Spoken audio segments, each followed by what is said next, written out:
It might happen that during a job interview, someone might ask you to do a test. Either that you do a job interview as an employee or as external person, as freelancer. This should start to ring an alarm bell for you. And today we're going to see why you should be worried about this. While not all the time when someone asks you to have a test to check your skill, it's a bad thing. Sometimes it might happen that it's actually something dodgy that's happening. This is because really they ask you to do something they shouldn't ask for.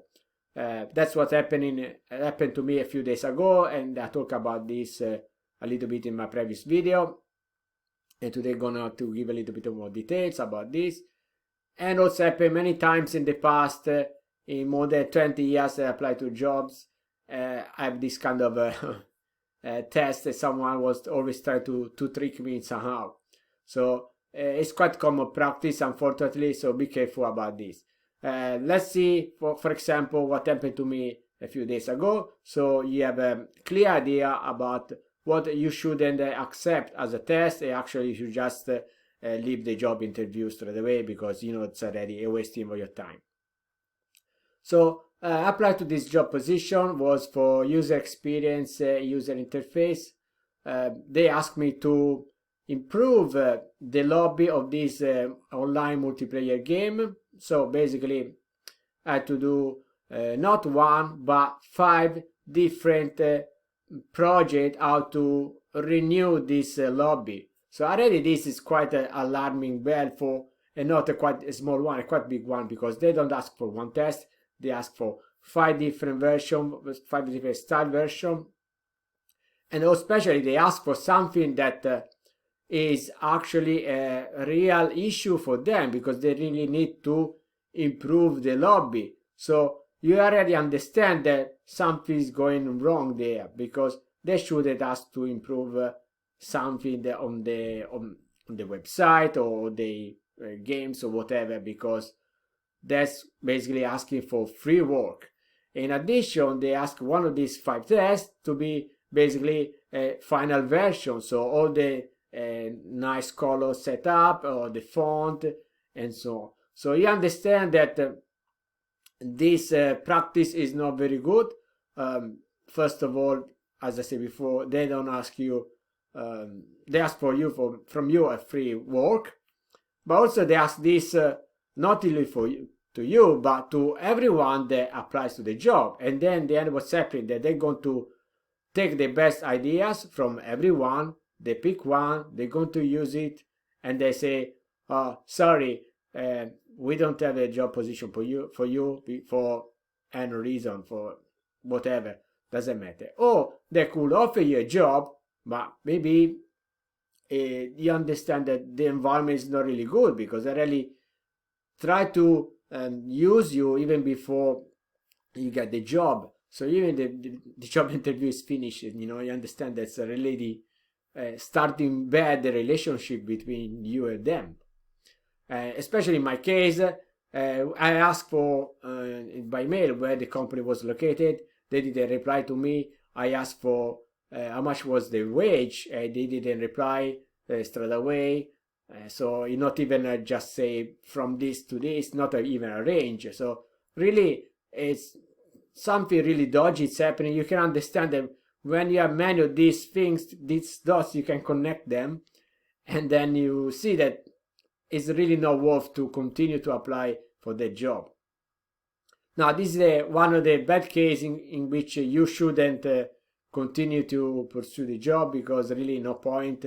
You understand that the culture of the company is not a good culture, and therefore you better you move on. Let's see now the case where instead someone might ask you for a test to check your skills, because it's not always easy to understand from what you submit as a resume or from your portfolio. And so that's okay, they can have a legit test request from you.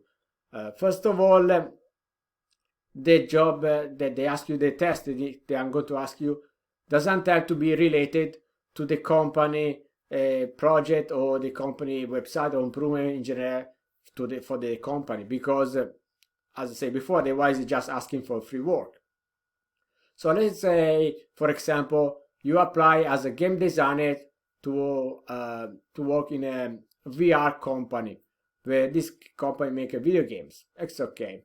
Then they want to test your skill as a game designer, and they might ask you how you would improve Pac-Man, and that's fine. Or maybe how would you improve the board game Risk, and that's fine as well.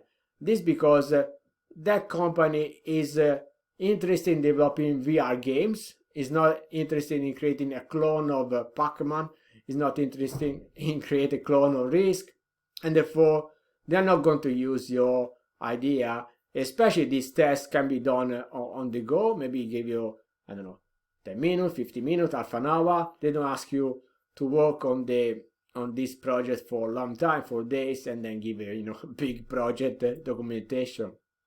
Just it's fair to have this test here, because they can see what are your skills, and they can pick up the good things from you, even if it's not related to the or normal project.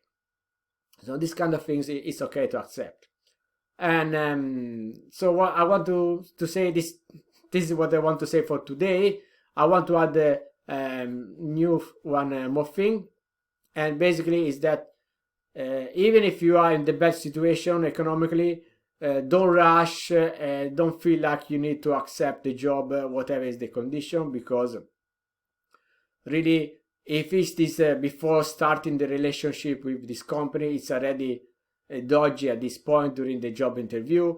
Can you imagine what they're going to do when you are working for them? They will keep asking a lot of stuff, or maybe don't pay or pay late or something like that. So really, underpaid, there are many things that might happen and that you are not happy with. So if the starting is already this, you just better to forget about it and just take a little bit more time, search for someone that actually is going to appreciate your skills and going to pay properly for what you're going to do. So that's it for now. I say it again as usual. Big thank you very much to everyone that supports me on Patreon. And if you like this series of video I'm creating for document my journey to become a full-time indie developer within 1 year, please hit the thumbs up, subscribe to the channel. If you want to be notified about all my new videos, just click on the bell. Thank you very much, and see you next week. Bye.